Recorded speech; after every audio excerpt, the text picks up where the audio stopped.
Gilberto Maringoni. Rebeca, Mauro Lopes, tudo bem? Que alegria estar aqui com vocês nessa semana pesada, como você mostrou aí, né? Como é que é aquela frase do Lenin? Há décadas em que nada acontece e há meses em que décadas acontecem, né? Essa semana, não sei se décadas, mas é um concentrado aí de acontecimentos e de tensões pesado. Bom dia para todos vocês, para quem está nos assistindo. Bom dia, Rebeca. Bom dia, Mauro. Todos e todos. Põe de novo aí esse chat que você colocou, Rebeca. Põe aí, ó. Então, fica aqui, o Pardal Freudenthal, camarada do Partido Comunista, lá de Santos, dos anos da resistência à ditadura. Acho que hoje ele está morando lá na Alemanha.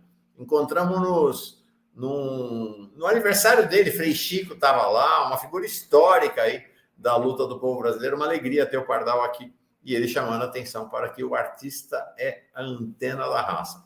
Maringoni, vamos falar sobre o cenário. A gente publicou um artigo seu, um artigo breve, né, curto, mas muito contundente, uma análise bem interessante, com este título que você deu, Lula nos dá dignidade mundial. Então, antes de mais nada, faz uma análise do que está acontecendo de domingo para cá. Olha, Mauro, eu achei que o presidente Lula, para além da ousadia e da coragem dessa fala, dessa intervenção, aliás, foram, acho que, algumas... esse pedaço do discurso dele tem 1 minuto e pouco, 1 minuto e meio no máximo, em que ele denuncia a retirada do subsídio, ou seja, do financiamento dos países ricos para a UNRWA, que é a Agência das Nações Unidas de Assistência aos Palestinos, uma coisa sádica que os palestinos fazem. Você vai colocar aí, coloca o áudio, então eu falo em seguida. A gente colocou mais cedo aqui, tem 3 minutos, colocamos ontem, colocamos hoje, só botar um trechinho e aí eu tiro o som. Claro, vamos lá. Quando eu vejo o Mundo Rico anunciar que está parando de dar contribuição para a questão humanitária aos palestinos, eu fico imaginando qual é o tamanho da consciência política dessa gente e qual é o tamanho do coração solidário dessa gente. É isso aí. É disso que ele começa falando disso, né? Ele começa falando da solidariedade, porque isso foi algo escandaloso. Tem pouco mais de uma semana. Aliás, foi no dia em que Israel foi aprovada na Corte Internacional de Justiça a pertinência daquela ação liderada pela África do Sul, do qual o Brasil é subscritor também, com mais quase 70 países, de que Israel estaria cometendo um genocídio na África do Sul. No mesmo dia, Israel solta uma denúncia sem prova, sem nada. Eu acho que o juiz Sérgio Moro deve ter contribuído com isso, porque não tem nenhuma evidência de que funcionários da ONU, funcionários dessa agência de assistência aos palestinos, teriam participado do ataque do Hamas em 7 de outubro.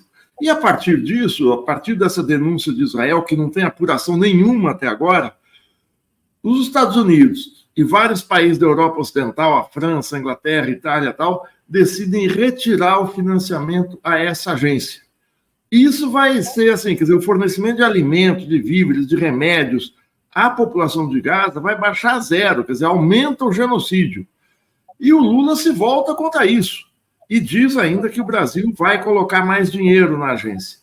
Em seguida, o Lula é indignado. Agora, não vamos achar que isso é um improviso, não. O Lula é uma das figuras mais racionais da política brasileira. Eu falo isso, eu não conheço tanto o Lula, mas eu convivi com o Lula num livro, para elaboração de um livro do qual você também participou, Mauro, que é aquele A Verdade Vencerá, feito em 2018. Eu participei de 14 horas de entrevistas com o Lula, em 3 ou 4 sessões de 2 horas e meia cada uma, e ali deu para ver o seguinte: o Lula não tem improviso, o Lula tem espontaneísmo, que é outra coisa. Essa maneira popular dele de te colocar muito à vontade quando conversa com ele. Você parece que você é amigo de infância desde que começa a conversa.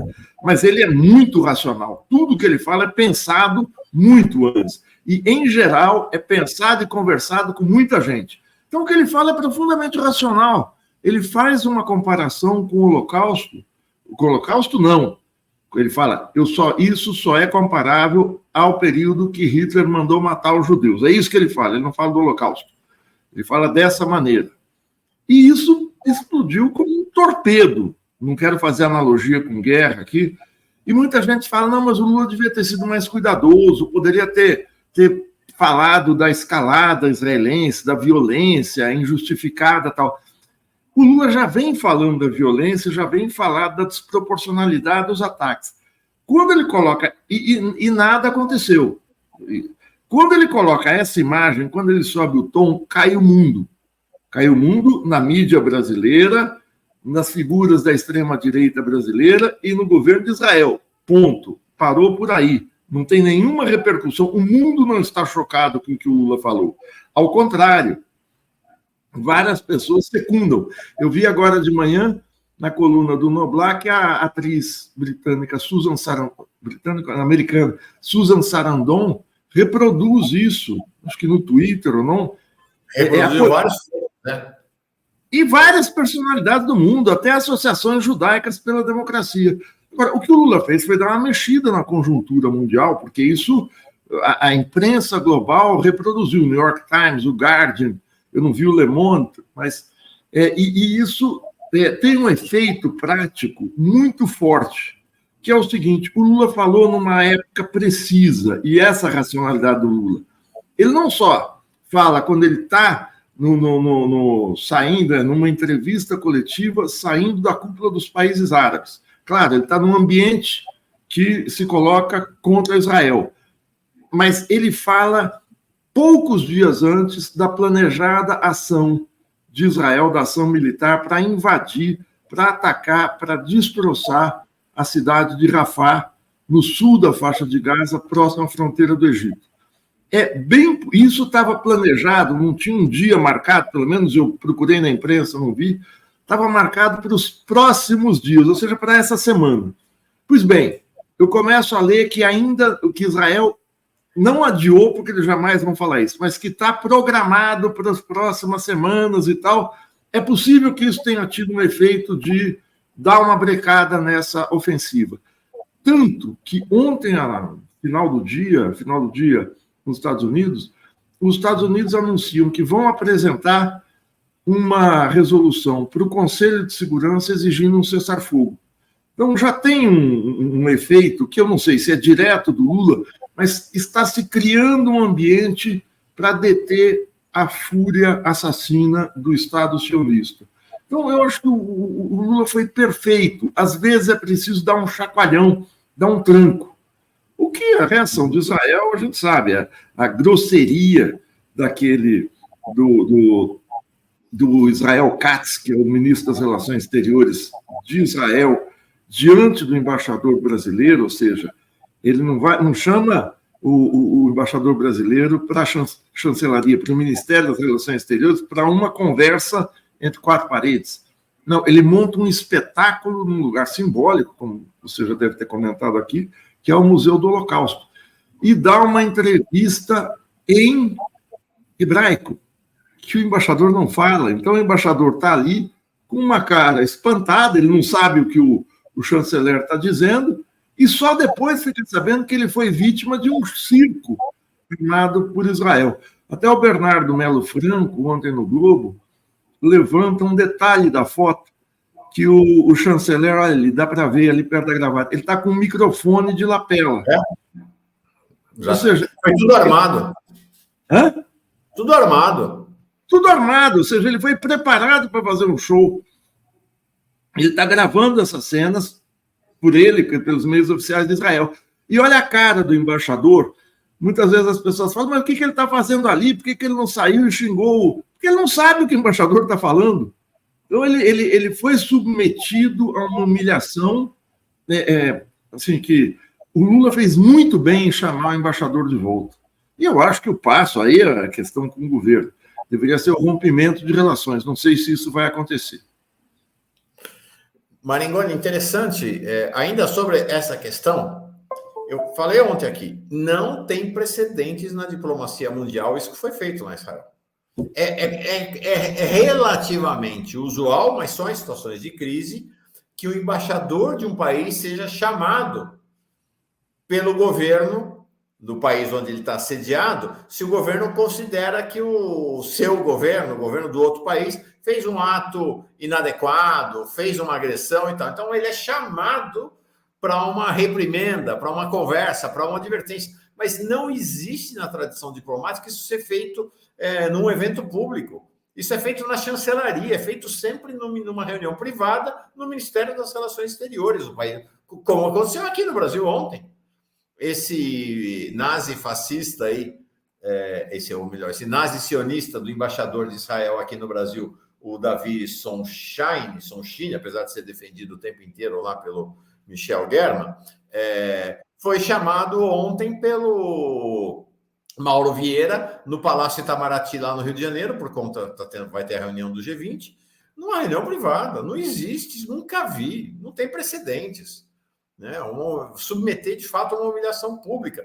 E esse ministro das Relações Exteriores de Israel é do Likud, do partido do Netanyahu, e um defensor histórico da ocupação da Cisjordânia e das colinas de Golã pelos colonos israelenses. Um cara da extrema-direita israelense. Agora, Mauro, eu fiquei muito espantado. Eu não deveria, mas eu fiquei espantado com a agressividade, com baixo nível da Globo News, do Jornal Nacional e do editorial do jornal O Globo de hoje. O editorial do jornal O Globo pega meia página para detonar o Lula e, de cambulhão, ataca o Genuíno e ataca o Breno, sem citar o nome, Breno Altman, que vai estar aqui, se não me engano, logo depois, logo em seguida. É uma declaração de guerra, ou seja, eles não querem baixar a bola. Querem forçar o Lula a pedir desculpas. Eu acho que o comportamento excelente depois do Lula foi o do Celso Amorim. Ontem ele deu 2 entrevistas, eu não me lembro agora a que sites, acho que a CNN, dizendo que o Lula não vai pedir desculpas, e mais, quem tem que pedir desculpas é Israel. Então, a imprensa adquire... Olha aí, quem tem que pedir desculpas é Israel e não o Brasil... Não ao Brasil, mas à humanidade, disse Celso Amorim. Achei assim, perfeita essa frase, como assim, uma crítica muito contundente. Agora, a imprensa age não só contra o Lula, mas, num certo sentido, e eu vou dizer isso sem exagero, contra o Brasil, porque eles se perfilam ao lado de Israel. É uma coisa impressionante. São anti-brasileiros. Eu volto a dizer, não é retórica de um esquerdista doido. Eles estão fazendo isso, adquirem o discurso do governo estrangeiro que humilha o Brasil, se somam a ele.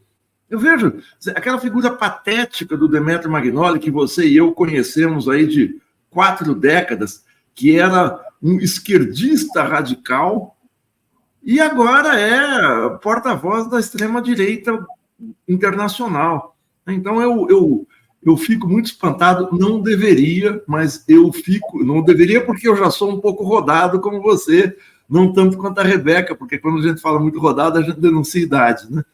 Mas não deveria, mas fiquei espantado com a Globo ontem. Aliás, só uma coisinha, não quero exceder da paciência de todo mundo. O Fantástico domingo foi outro atentado, porque ao mesmo tempo que colocava o ataque pesado ao Lula, coloca em seguida uma matéria sobre a morte do Alex Navalny. O Alex Navalny é aquele opositor do Putin que morreu na prisão próxima ao Ártico, e eu acho que o Estado russo tem que explicar as condições da morte, isso é inescapável. Agora, eles exaltam o Navalny como um grande herói, de sorte que eles colocaram uma foto do Navalny numa passeata com a bandeira, com a cruz, a suástica atrás, com o símbolo do nazismo. Então, assim, eles exaltam o nazista, atacam o Lula e acham que tudo bem, né? Não tem contraponto, não tem o outro lado. 2 observações, Maringoni, e te devolvo. Primeiro a gente tem acompanhou, demos aqui, inclusive, todas as manifestações do Lula durante a viagem na África. Primeiro, foi uma escalada retórica do Lula. Você pega a primeira declaração dele na entrevista no Egito, depois o discurso, e eu chamei a atenção aqui, ele não falou de improviso lá na Liga Árabe, ele leu o discurso, então o discurso do seu governo, o discurso que ele acertou com o Itamaraty. né? Ele radicaliza já em relação à entrevista que ele tinha dado um pouco antes lá no Egito. E aí, no domingo, ele vai para essa posição. Ou seja, não é que ele deu um improviso na hora, não. Ele vinha numa escalada, primeiro. Segundo, ele fez aquilo tendo em mente essa ofensiva contra a Rafah. Terceiro, ele fez aquilo sabendo que ia voltar para o Brasil e que quarta e quinta tem a reunião dos chanceleres do G20, e está na pauta da reunião dos chanceleres do G20 Gaza. Então, assim, eu acho que essa ideia de que foi um escorregão, de que ele improvisou, de que ele passou, não tem nada ali, né? Tudo de caso pensado ali, né, Maringoni? Tá claro. Não, o Lula não tem isso. Uma vez eu conversei anos atrás com o Franklin Martins, que na época era secretário de comunicação, o cargo que hoje é ocupado pelo Paulo Pimenta, e ele convivia diariamente com o Lula. Ele falava, olha, o Lula, qualquer decisão, qualquer declaração pública que ele dá, ele conversa com várias pessoas, às vezes com dezenas de pessoas, para sentir o que ele vai falar. Então, às vezes a gente tem, repito o que eu disse no início, esse jeito espontâneo do Lula não tem absolutamente nada de improviso. Aliás, um presidente da República de certa qualidade, de certo nível, como é o Lula, uma liderança mundial, não faz as coisas do repente, do que me passa pela cabeça na hora. Não tem essa. Foi pensada, foi racional. E o não recuo é muito importante. Agora, eu fico espantado, Mauro, que é o seguinte, eu esperava que as bancadas de esquerda no Congresso, bancada do PT, bancada do PSOL, bancada do PCdoB e o Ministério Lula saíssem na defesa assim, intransigente do presidente.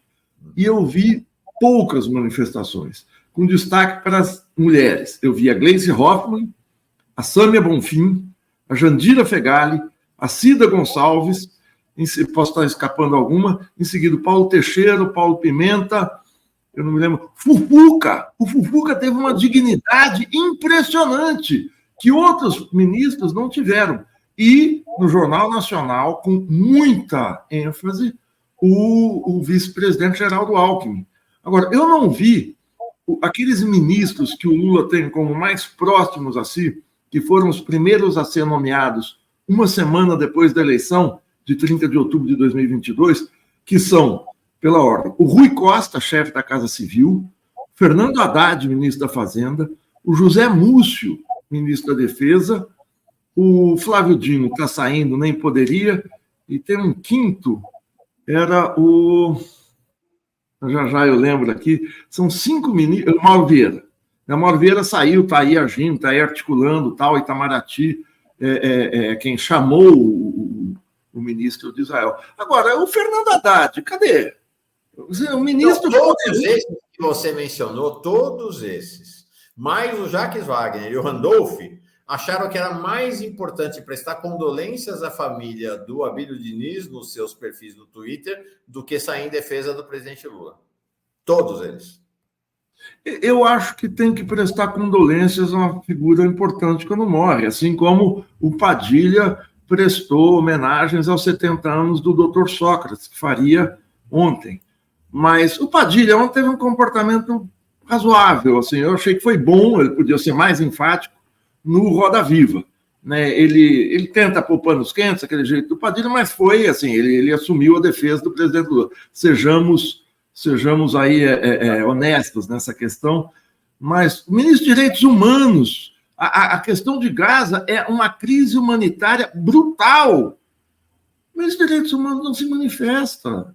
Assim, eu digo, eu não devia ficar, mas eu fico espantado. Cadê os quase 80 deputados do PT? Cadê a Fernanda Melchiona também, eu estava esquecendo, também se manifestou. Agora, cadê o restante da bancada do próprio PSOL, do PCdoB, tirando a Jandira? Eu não vi, pode ser que tenham falado, antes não tenha sido noticiado, e aí eu prefiro morder a língua e admitir, olha, errei, mas eu gostaria de ver uma frente, assim, de... Tem 100 deputados entrando com pedido de impeachment. Como é que não tem uma nota de pelo menos 130 que a bancada de esquerda e centro-esquerda lá apoiando o Lula? E aí eu fico pensando, Rebeca. Deixa eu entrar nessa conversa que eu ouvindo vocês. Voltou a luz, né, Rebeca? Rebeca caiu, voltou, Impressionante, né? A Enel aqui está complicado. Bate um vento, acaba energia aqui para a gente. Desculpa, Marigoni, cair aqui, né, na nossa conexão, mas estou de volta. E aí eu fico pensando também, né? A gente fica cobrando aqui o posicionamento do Lula, até em questões internas, né? Diante do Lira, diante da bancada no Congresso que pressiona. E aí, se Lula se posiciona, ele vai ter apoio da sua base de governo, sendo que num assunto como esse, né, ninguém. A gente vai vendo um apoio a conta-gotas, né, Maringoni? Exatamente, Rebeca. É uma coisa, a conta-gotas quando acontece, né? Porque o conta-gotas às vezes seca. Era para ter assim uma disputa de opinião pública. O que o Lula fez é uma coisa tão impressionante. Eu fiquei assim, ele recupera, como eu falei no título daquele artigo, ele nos dá uma dignidade global. Ele ergue a cabeça, ele mostra que o país tem espinha dorsal. Ele mostra que a gente fala de cabeça erguida. Embora eu critique o governo Lula em vários outros aspectos, eu acho que a política econômica é uma política econômica neoliberal, anti-indústria. Eu penso que o Ministério da Educação, eu assisto aqui, vejo o Daniel Cara, o Fernando Cássio e outros especialistas mostrando que o Ministério da Educação está tomado pelas fundações privadas. O ministro Múcio é um porta-voz, como ele mesmo fala, dos militares dentro do governo, ou seja, do golpe dentro do governo.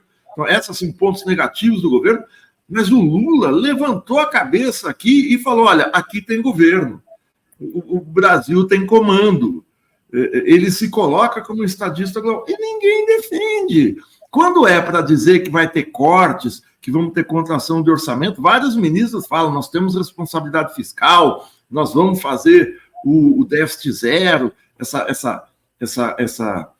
esse atentado econômico ao país, que o próprio André Singer, que foi já assessor do Lula, que foi porta-voz do Lula no primeiro mandato há 20 anos, se colocou numa bela entrevista na Folha de São Paulo, denunciando o arcabouço fiscal como muito restritivo. Então, ninguém está passando pano para o governo Lula. Ao contrário, quando a gente critica o governo Lula e exalta algo, assim, é porque o governo deu uma virada mesmo, e o Mauro colocou no título dessa live, como é que é, Mauro? O governo pode ir para a esquerda, né? Exato, era a questão que eu queria te colocar. Opa, peraí. Só registrando aqui, realmente importante, nós destacamos ontem, demos com grande destaque ontem aqui, a entrevista do André Singer, realmente foi bem importante. E aí, Maringoni, só fazendo um comentário lateral, a gente abriu aqui, ó, tá aqui o André Singer. Arcabouço fiscal é um risco eleitoral para o governo Lula, advertiu André Singer. Soltamos ontem o link da entrevista, vale a pena ler a entrevista do André Singer efetivamente. Maringoni, a gente deu esse título aqui, e essa é uma questão que eu queria trazer para ti, porque também é isso, falei aqui mais cedo, tem gente que reclama porque a gente critica o governo Lula várias vezes, em determinados momentos, eu digo aqui, nós não somos o diário oficial do governo, nós somos mídia progressista, mídia de esquerda, tem uma trajetória, viu, Rebeca, como o Maringoni falou, somos rodados, para não dizer somos velhos, na trajetória da luta pela esquerda, na militância. Então é isso, a gente vai para cima mesmo, não vai, o André Singer lá não vai topar essa coisa de um programa de corte neoliberal com arcabouço. Agora, quando o Lula acerta, quando o governo acerta, nós estamos na primeira fila para defender o governo. Isso é importante. Esses puxa-saco, você fez menção, essa turma de puxa-saco aí, governista, que fica puxando o saco do Lula, na hora que o pau vai comer, fica todo mundo quietinho. Fica todo mundo quietinho. Quem vai para a primeira fila somos nós, que fazemos críticas, me parece que sempre críticas com desejo de que o governo vá em frente, que o governo vá para a esquerda, e o título hoje é uma indagação. Será que o governo pode ir para a esquerda? Porque, neste caso, a aliança com os liberais estremeceu.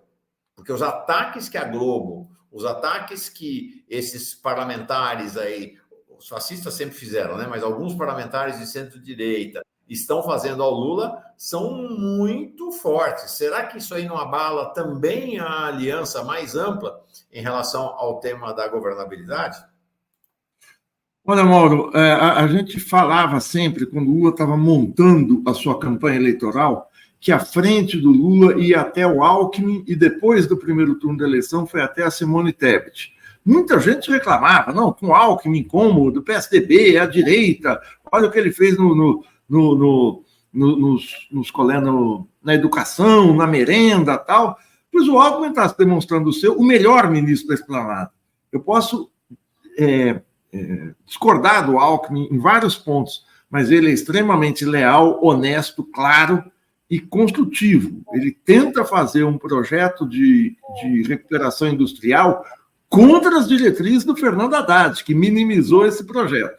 Agora, a frente real do Lula é uma frente muito mais profunda, eu vou usar aqui as coisas pelo nome que são, com as classes dominantes.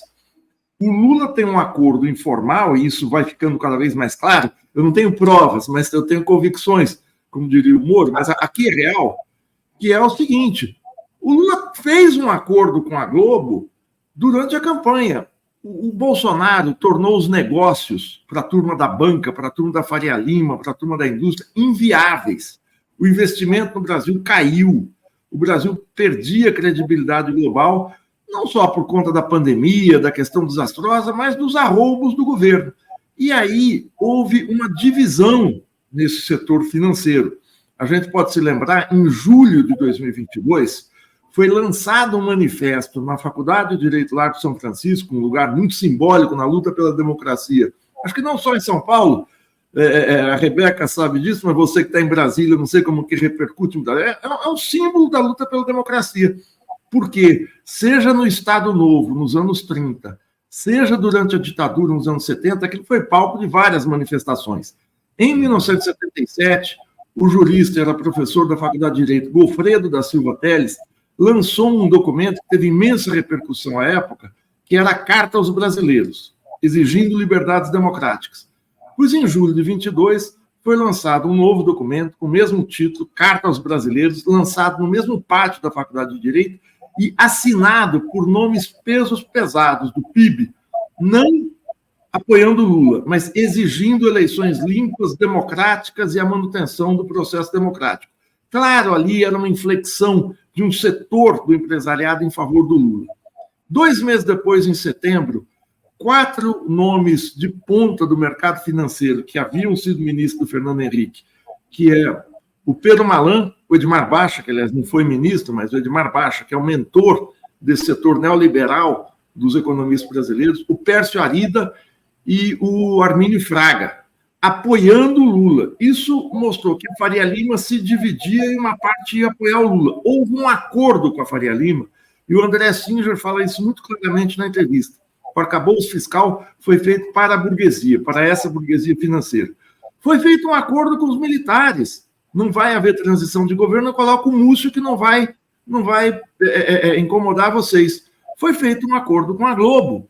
E a Globo, durante a campanha, vamos dar o braço a torcer, fez uma cobertura honesta da campanha, denunciando, inclusive, as manobras do Bolsonaro.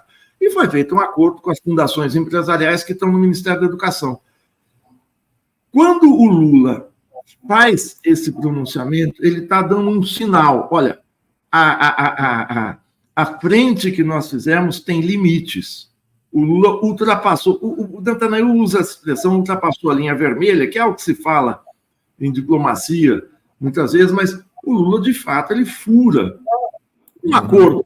Ele é mais ousado do que essa frente estava se colocando, uma frente muito conservadora. O governo pode ir para a esquerda? Possível. Se essa ação do Lula, que mexeu com o Brasil, mexeu com Israel e mexe com vários países do mundo, mostra que ele tem êxito quando fura essa pasmaceira, essa trava colocada por essa frente conservadora que lhe garantiu a eleição. Agora, é o que o André fala também. A economia vai mudar? O André diz o seguinte, vai mudar o seguinte, essa rigidez do Haddad com o déficit zero. O déficit zero é o seguinte, é impedir o investimento estatal em saúde, educação e outras áreas, para que o país tenha um artificial equilíbrio das contas, desnecessário. Os Estados Unidos têm déficit há décadas, a França, a Itália, o Japão. Então, vai romper em outras áreas? O André fala, olha, o Lula em situações em que está em risco, em que pode ficar em risco, ele rompe. E qual é o risco? O André também aponta. O risco é um mau desempenho eleitoral nas eleições agora, de outubro. Então, se o arcabouço fiscal reduzir a atividade econômica, reduzir o nível de emprego, do nível de vida da população, o Lula pode falar, acabou o déficit zero, como ele já anunciou. Então, a resposta ao seu título é um pouco rocambolesca, mas eu acho que tem razão de ser, sim. É possível. Vamos nos despedir de Gilberto Maringoni, Rebeca, com isto aqui. Como eu falei, Gilberto Maringoni, sua profecia. Quando é a charge da direita é de um outro grande chargista, bem mais jovem, né? O Nando Mota, né? Esse acho que você passou dos limites, realmente é muito forte. Né? E essa é uma charge de ontem. Mas a sua, meu garoto, de quando é? É de outubro, de uma semana, 10 dias, quando Israel começa o ataque, o revide à faixa de Gaza. E aí eu fiz essa charge do Adolf Hitler, citado pelo Lula, aí fazendo elogios ao Benjamin Netanyahu. Muita gente na época veio falar, não, está exagerado, isso é descabido, imagina, você não pode fazer essa comparação. E agora o Lula coloca isso com todas as letras. Né? Então, eu acho que eu fiquei muito feliz com isso. Claro que uma charge minha, um Zé Mané aqui, e o presidente tem uma distância de repercussão global, quer dizer, não se compara. Mas eu fico feliz dessa questão, dessa comparação não ser descabida. É totalmente cabível, como a gente está tristemente assistindo nesse começo de semana. Muito obrigado, Rebeca. Muito obrigado, Mauro. Um abraço a todo mundo que está nos assistindo aqui. Valeu. Beijão. Foi ótimo. Peraí. Segura aí. Sai, Maringoni, chega Breno Altman. Eu só entro depois que ele sai. Isso aqui não está combinado. O Breno é uma coisa impressionante, que eu virei um defensor do Breno e a gente, às vezes, vive as turras entre nós, o que mostra o que é fazer frente, viu? Eu estava pensando nisso. A gente, viu, Rebeca? A gente está aqui mais de 40 anos. A gente mais concordou, a gente mais discordou ao longo dos 40 anos. Evidente que mais concordou, mas não pode dizer que concordou, porque as coisas não podem ser fáceis, assim, já não pode ser facinho. É muito bom ver vocês três reunidos aqui, gente. Muito bom. Mauro e Rebeca, vocês convidam cada um que eu vou te contar. Viu? Uns velhos, Rebeca, que eu vou te contar, viu? Já começa a falar bobagem. Não, velho é você. Não, você é maduro, né, Breno? Velho. Rebeca, tem aqui um nadador quase profissional, um corredor quase profissional e um ciclista quase profissional. Só atleta aqui, gente. E tem eu, que faço levantamento de garfo. O seu dia de atleta, sua época de atleta vai chegar. Obrigado, Maringoni. Abração. Tchau, gente. Beijo, Maringoni. Beijo. Tchau, gente.